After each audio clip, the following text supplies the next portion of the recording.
Hey there, folks. Welcome to, the Tuesday edition of the Whitfield Report. I rarely ever put out a show on Tuesdays. Usually, the show goes out on Thursday and then on Saturday. But with all the shit that went on over the weekend and all the fallout that happened, I'm not sure I can wait until Thursday to talk about all this. But long story short,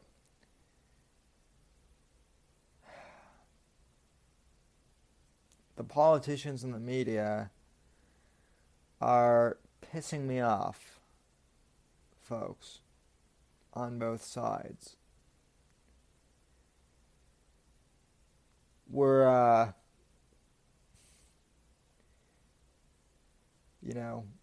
yesterday, Monday, was the immediate fallout from the shootings over the weekend, two of them.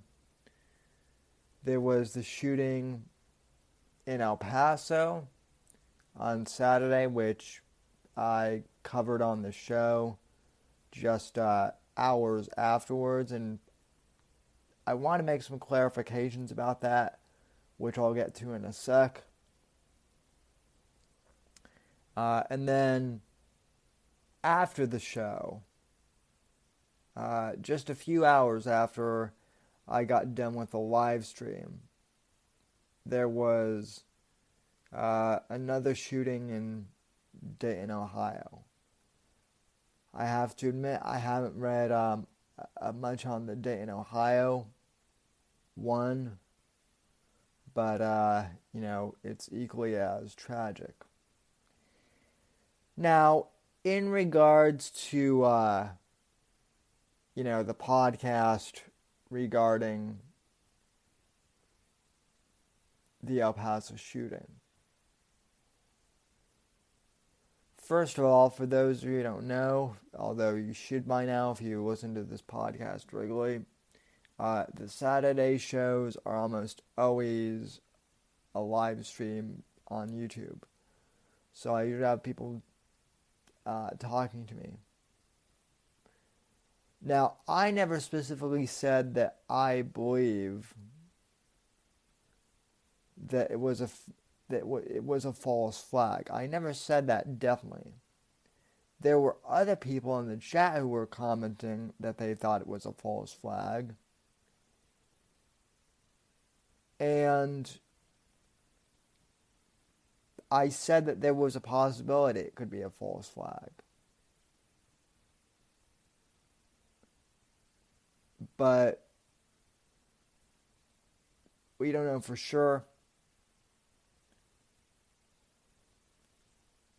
Regardless, what I did say on Saturday night was that the media on both sides, regardless of whether or not the shooting was a false flag and that the government would try to use it, I said that the media would, on both sides, use the El Paso shooting to, propagate their political agendas on both sides of the aisle in their own respective ways, and to continue the bickering amongst the American people. And that part I know for sure I was right on. I mean, even Trump today pissed me off in a way that I haven't been pissed off at him in a while. But Before I lay into the politicians and lay into the media, I first of all want to say that obviously both of these shootings were horrific. The ones that occurred over the weekend. And my thoughts and prayers go out to the victims' families, the ones that have passed away, and the victims who are still recovering. And I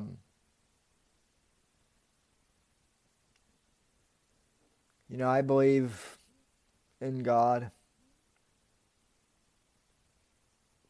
I consider myself a Christian. I believe in the healing power of Christ. So I've been sending prayers, and I believe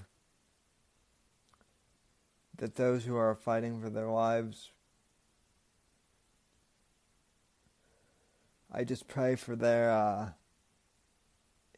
that they recover, that they're able to pull through, and that they can begin the healing process in their own way.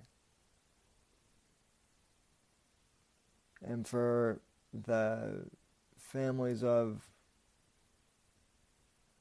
the victims who have died, I pray that those families find strength and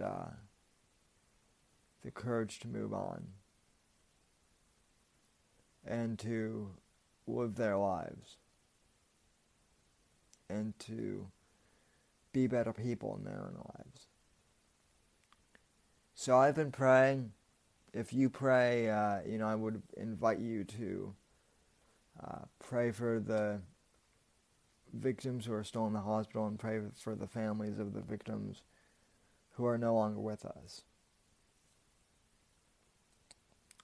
It is indeed a senseless act.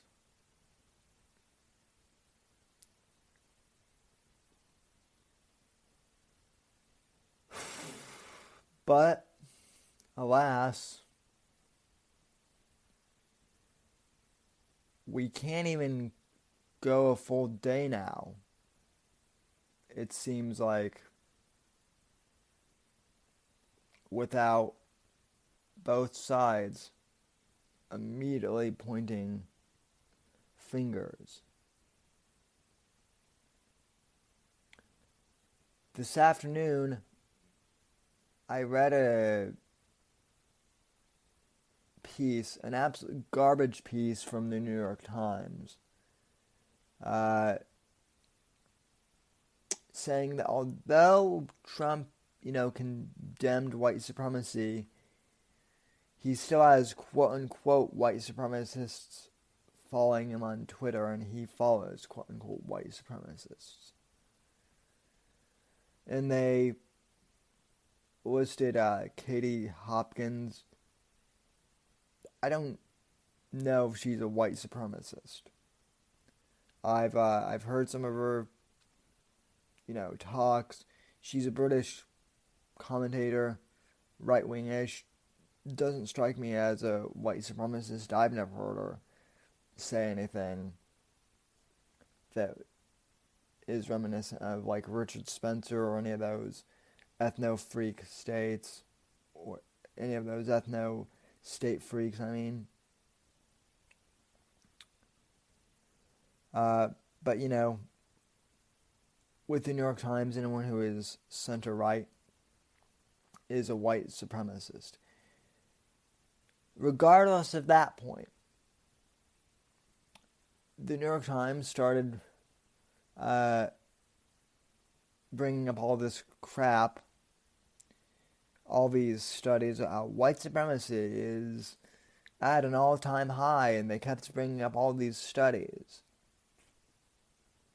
Well, sure, if you bring up enough studies, and the ones that you want to fit your narrative, you can pretty much say anything. But I find it hard to believe that white supremacy is as prevalent as the New York Times would like you to believe, given the fact that just a little over a decade ago now, we elected our first African American, technically biracial president of the United States. I didn't agree with him. I didn't necessarily always like him as president. But it happened, and for sure it was a historical thing.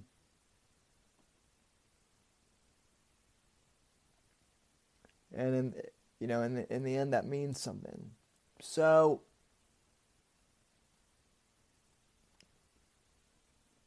I find it hard to believe that white supremacy is as rampant as the New York Times and the left would say. And, right-wing fake news, that's another cause of it, according to the left. Blah, blah, blah, blah, blah. We need stricter gun rights, all that crap. Meanwhile, though, Trump and the Republicans, they're not doing much better. They're not necessarily blaming the left for the shooting. Although this guy, in terms of the El Paso shooter, he was talking about things like, environmentalism and, the failure of big business and corporations and, his manifesto. We'll get to the manifesto in a bit here. But Trump comes out today and basically says that violent video games are part of the problem. And while he didn't call for an outright ban or restrictions on violent video games and violent, content, that is kind of what it seemed like he was making the call for at one point. So that was irritating.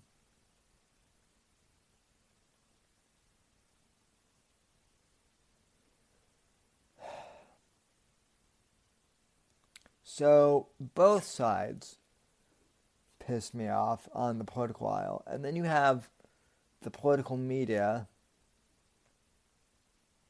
who basically rushed to, give this shooter attention.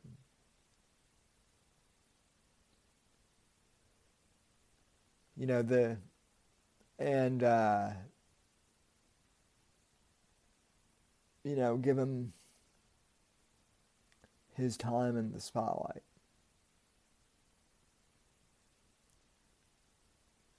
And, it's in the cycle. The shooter got what he wanted. Well, Sam, you covered the shooting on your show on Saturday too. You're guilty of it too. Which, I guess, technically in your opinion, you could be right, but I'm talking mainly about the big, I'm talking about like the big networks, the 24-hour news cycle.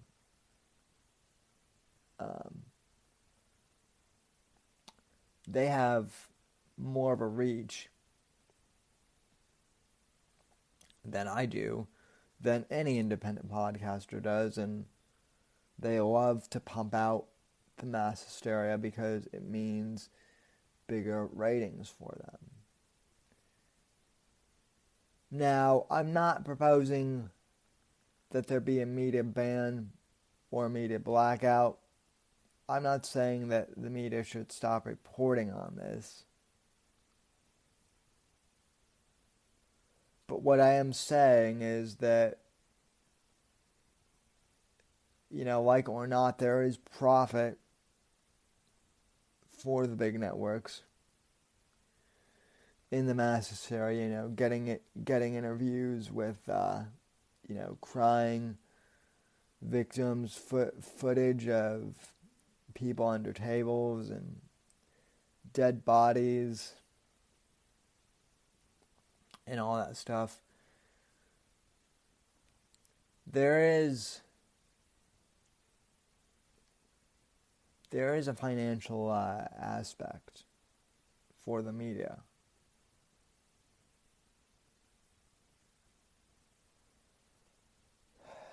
So they're fanning the flames. They're creating narratives about this. The right and conservative media, they're banning, they're talking about the media, about violent video games and pop culture and the impact that pop culture has on these young men, the left ones, to talk about gun control. Meanwhile, I'm sitting here and I might as well get to the fucking point of this podcast. Or one of the points. But my first point that I wanted to cover is no regulation on either side of the political aisle is going to fix anything. More gun restrictions and gun regulations won't fix this and the underlying problem we have with mass shootings in America, and banning quote-unquote violent media won't fix anything.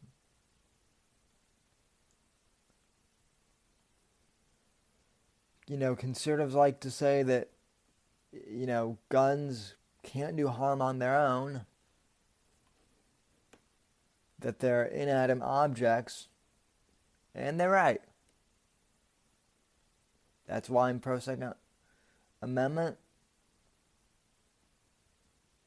And on the flip side, violent video games, at the end of the day, are not responsible for people deciding to go out and commit these violent murders. If they were, it would be the fucking purge every single day in this country, probably around the world.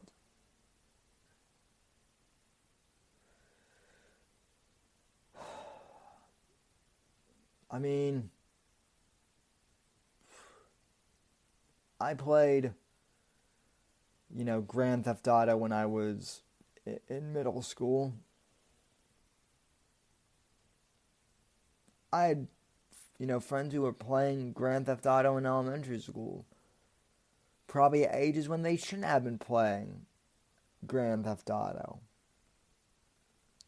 And yeah, I get that graphics are way more advanced now.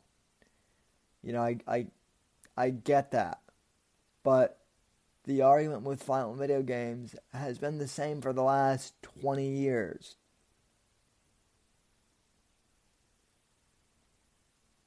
Now, with all that being said, I think the underlying problem here is a few things. One, I think that the media has covered these shootings in such a way since Columbine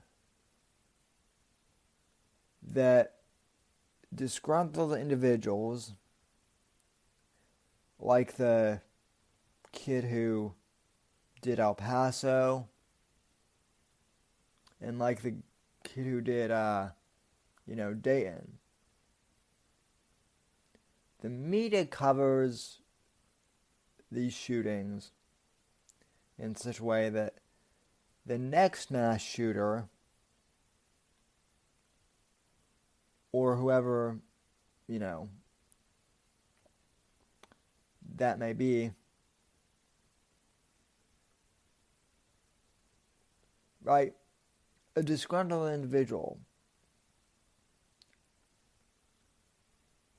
is desperate for attention. That's what these freaks want.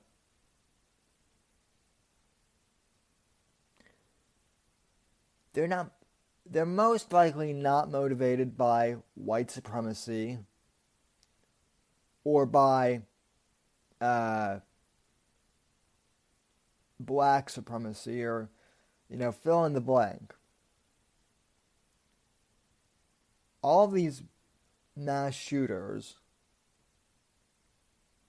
are disgruntled and deranged individuals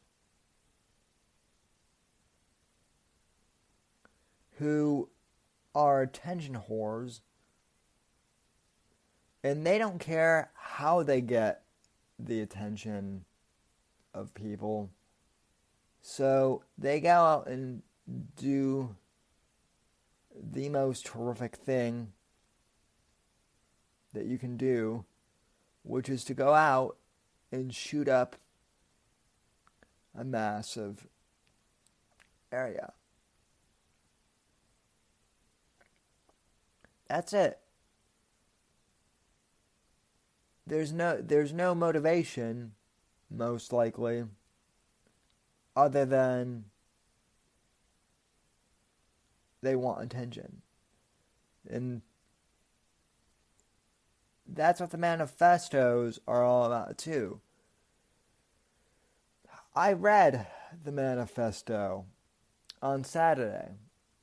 I've been over it since Saturday. I looked it over again just before clicking record on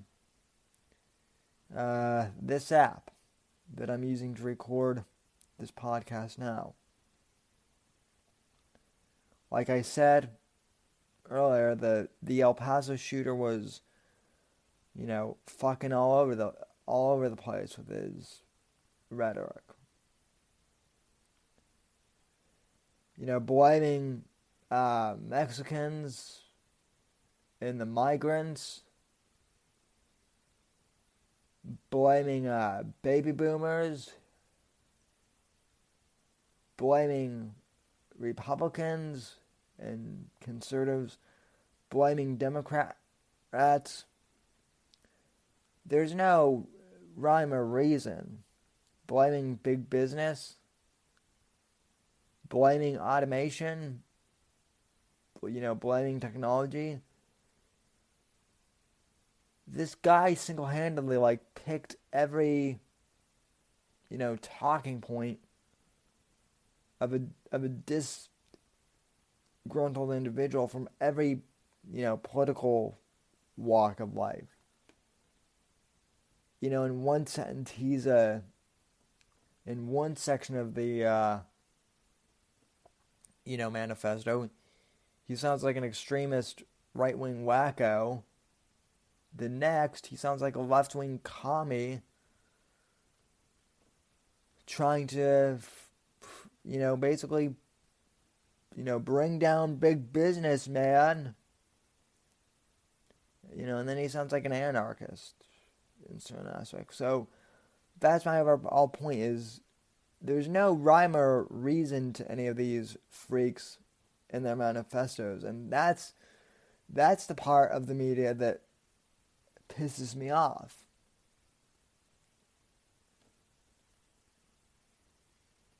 is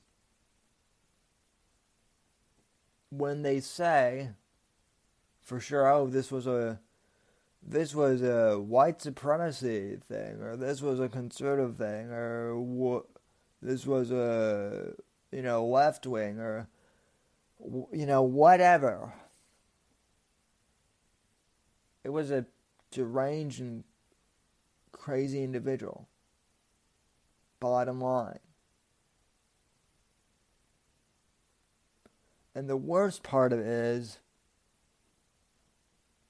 is that the politicians and the media on both sides in the left-right paradigm, the ones who are really profiting off of this,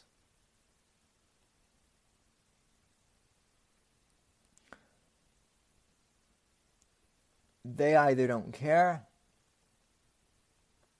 or they're so set in their ways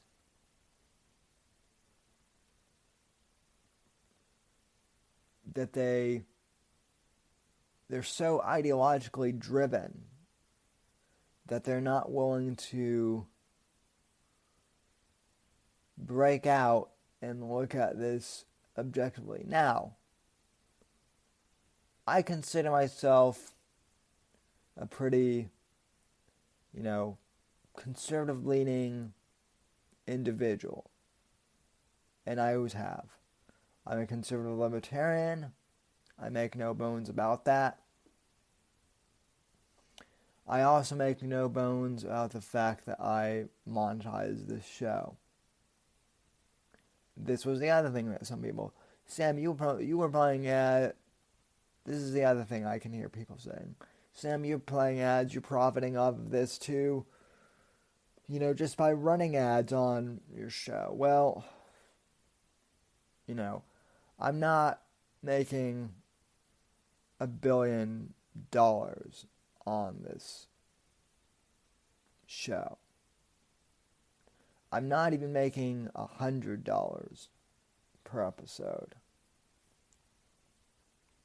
on the show. And in fact, I was tempted to, live stream this and maybe, do like some super chat. But I decided not to. So I'm just taking my standard ad revenue, not much, but as always, it's enough to help with the website. And maybe, a couple beers afterwards.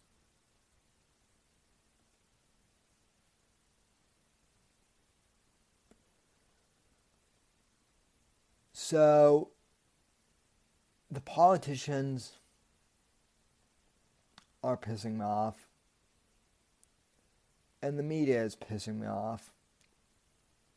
And the fact that social media and people are already diving in and digging their heels in on both sides of the aisle, that's pissing me off.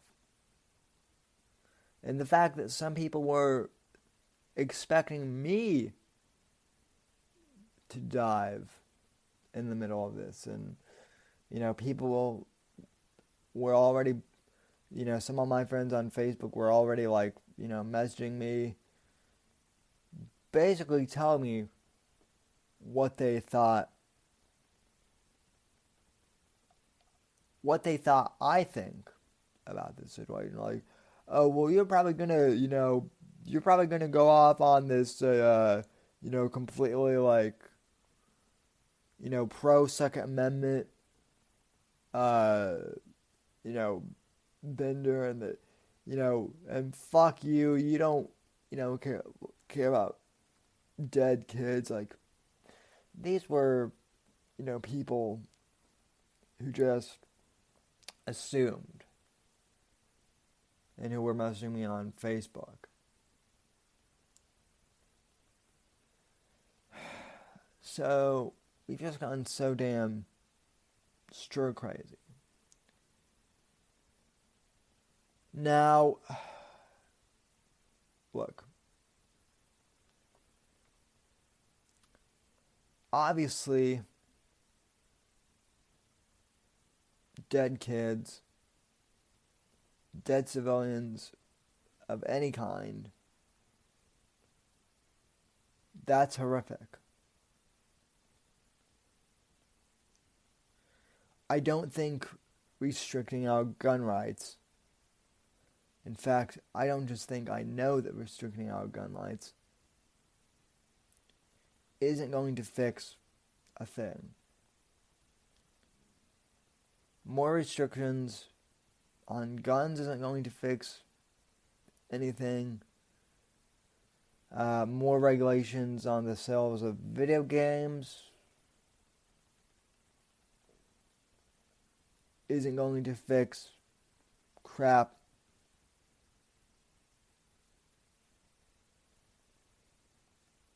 The government isn't going to fix this. The media isn't going to fix this.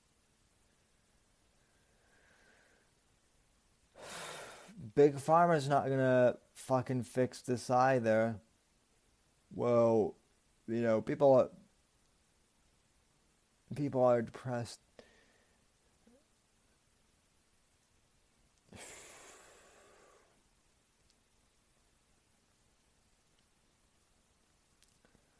But you know what will... I'm sorry. I'm just pissed off because it seems like big government, big media, big social, big pharma, none of them have the answers to this.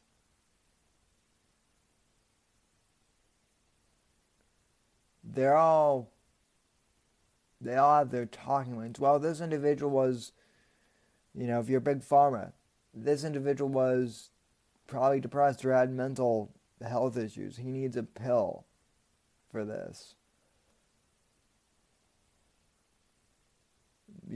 Big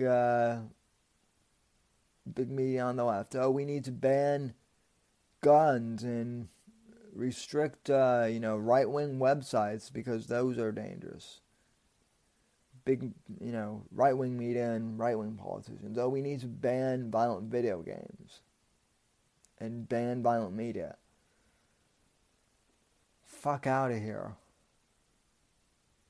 with that. Both sides.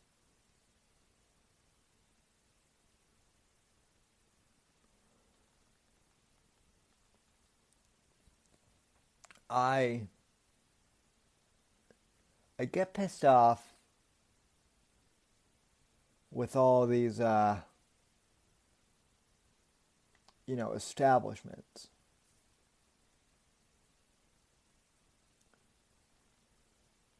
Not because I want to burn them down or because I want to destroy them or because I think they're bad on purpose. I just think that they're selfish. And they're self-interested. And I don't think that's necessarily a bad thing.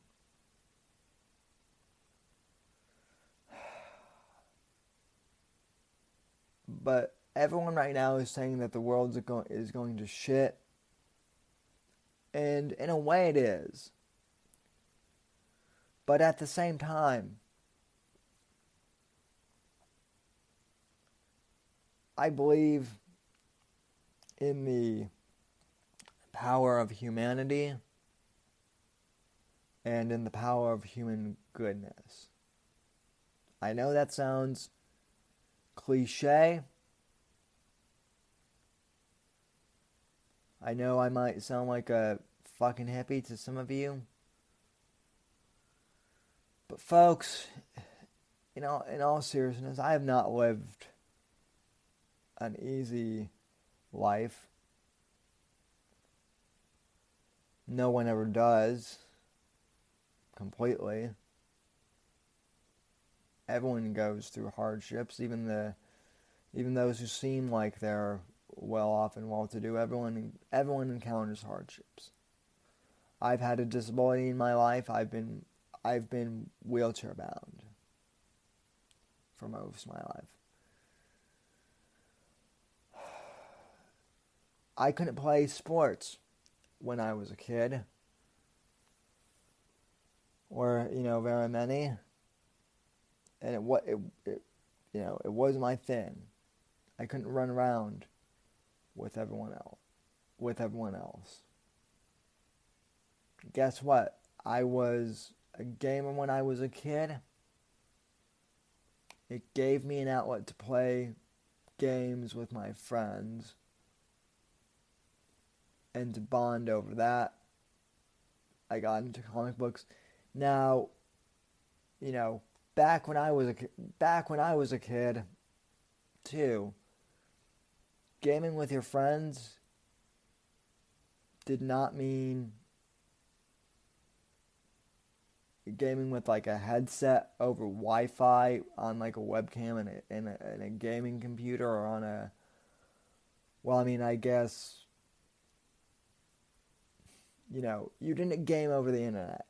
When I was a kid, you gamed with your friends in the room. At first, like, there was only the port for two controllers, and then on the PS2 they figured out how to split it to like 4 controllers, but you had to buy the adapter, and if you could do that, like, boy, you were fancy. But you had all your friends in the same room and you bonded that way. I guarantee you,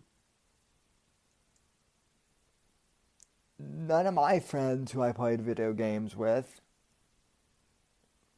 like, we would play Call of Duty when we were like 11 or 12. We probably shouldn't have, but we did.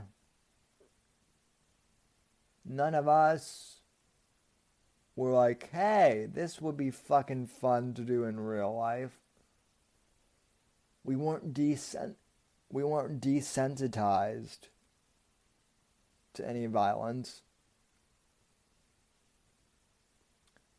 Like, we recognized that there was a difference. Now, I will say this too.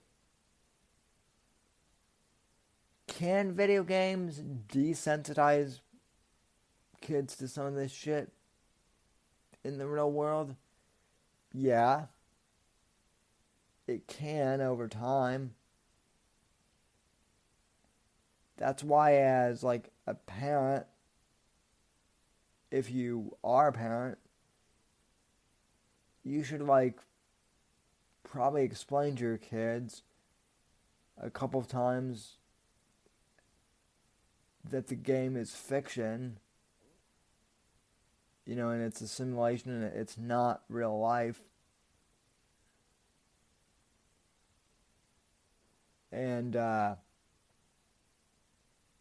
you should do that. I think that's the problem with video games, is that the kids who are being desensitized to violence, most likely their parents are just letting them sit down in front of the TV for like endless hours and not setting boundaries, and they probably just let their kids play the games whenever they want and don't really have a structure. I mean, I have a real beef with parents who just let their kids sit in front of the TV, even like as toddlers, for hours and hours a day. But that's another rant for another podcast. Can video games have violent effects on kids? Yeah. They can. But, like I said, statistically speaking, I don't think, most gamers are not mass shooters. Most of them don't commit crimes, violent crimes that is.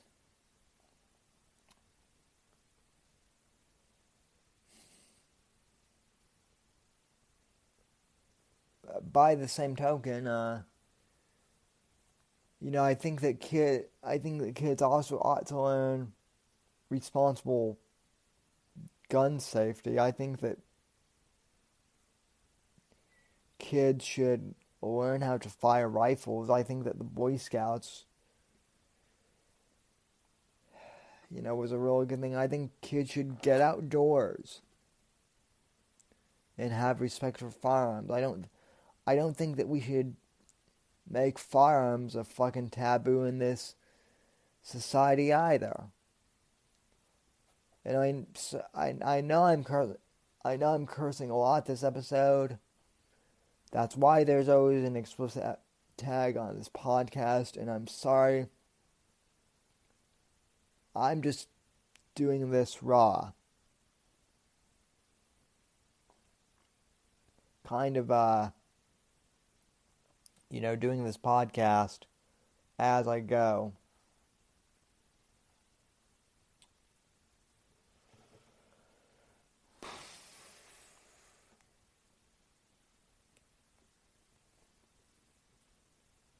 It's, I just don't get why this is so hard. I mean, it's so obvious to me. Guns aren't responsible for this shit. Violent video games aren't responsible for this shit. There are just some people out there who are fucking psycho. And I definitely do agree that we do have a mental health issue in this country that needs addressing, but I think that there are just like a lot of problems and a lot of factors that contribute to all this. People live in urban environments more and more. We don't get out and get into nature enough anymore either. I mean, there's a whole slew of things. And there's a whole slew of problems. But like I said, I do kind of want to end this podcast somewhat on a positive note. Because yes, the world is shitty. And the world is terrible. And terrible fucking things happen in the world. And terrible things happen to good people. But I can tell you that even in the midst of shitty things happening, there are good people too doing good things.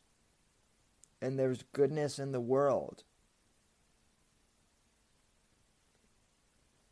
I went over to the local Dunkin' Donuts by my house. Got an iced coffee. It's a hot Monday afternoon here in Florida. I ordered 2 donuts. Guy gave me like 2 extras just for the hell of it with my iced coffee. Small gesture, but still I appreciated it.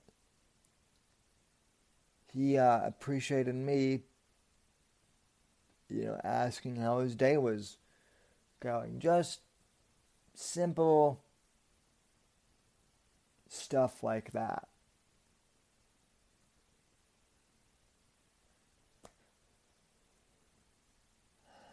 I call my friends on the phone and talk to them, the ones in Colorado.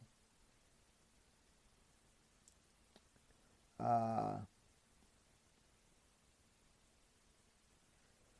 don't rely on text messaging exclusively. I actually like to talk to people on the phone. I still believe in that human connection.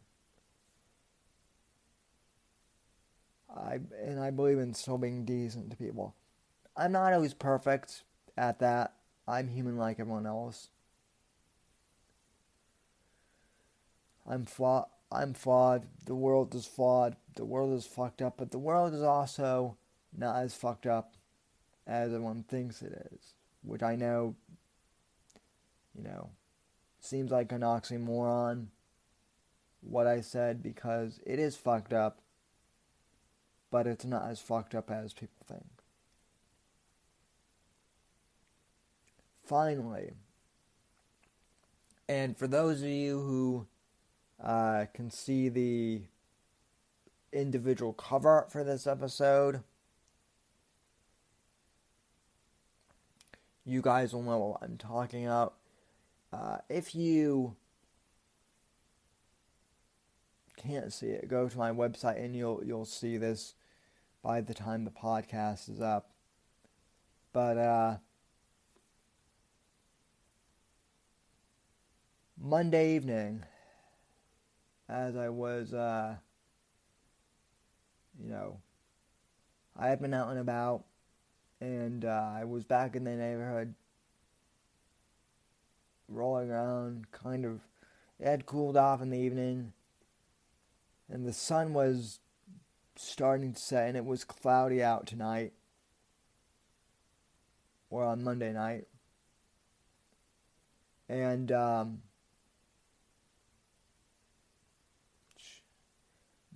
the sunset was just so unbelievable. And for those of you who can see the cover art, you know what I'm talking about.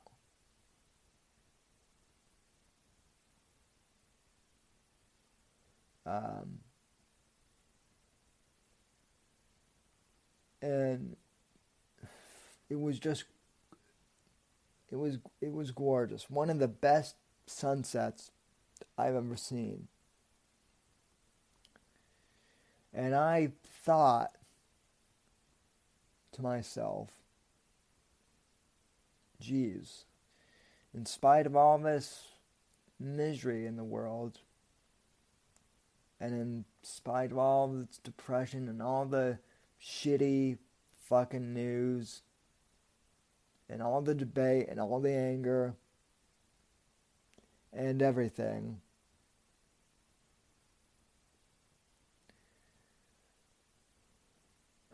God in His infinite wisdom still allows for beauty in the world and positive, beautiful things to come in the world. Despite all of this ugliness, there's still beauty in humanity, and there's still beauty in the world. And that, folks, I guess is my overall point. Yes, I know that politics can be divisive. I understand that culture can be divisive. Believe me, I do a political podcast, and, I admit that I can be guilty of getting involved in some of this shit, just like everyone else can. But I try to be positive in my own life. I try my best to be good to the people around me, regardless of politics, religion, or, belief, what have you, race, any of that stuff. I try and be decent in my own life, even with the people I disagree with. I believe in the power of good people and the awesomeness of humanity, I also recognize that humanity can be dark and cruel. I'm not oblivious to that. But if we all focused individually on making our own lives better and being positive despite difficult circumstances, if we each focused on bettering our own lives and trying to better the lives of the people around us, even if that just means saying hi to the guy, at the cashier laying at Dunkin' Donuts like I did, or if it's saying hi to your neighbor while you're out on an evening stroll, or at the supermarket, or being nice to someone at the bus stop, or just small things. We don't have to do grandiose acts of goodness, but if we were just more decent to people around us individually, the world would be a whole lot better off. So I encourage you, folks,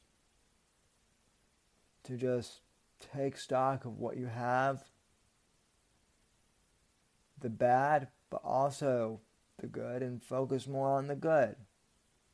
Tell the people you love that you love them. Call a friend who you haven't talked to in a long time. Or call up someone that you usually text and actually talk to them. Have a human connection. We want to stop horrible incidents like this from happening again. The answer is to not legislate. The answer is to be a better human. That's the answer.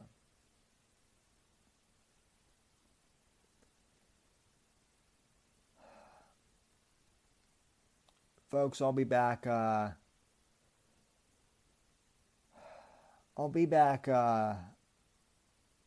Wednesday, because I'll have another follow-up show to this, but I just wanted to get this episode done and just express some of my feelings regarding these horrible shootings and just the overall climate. I appreciate you sticking with me.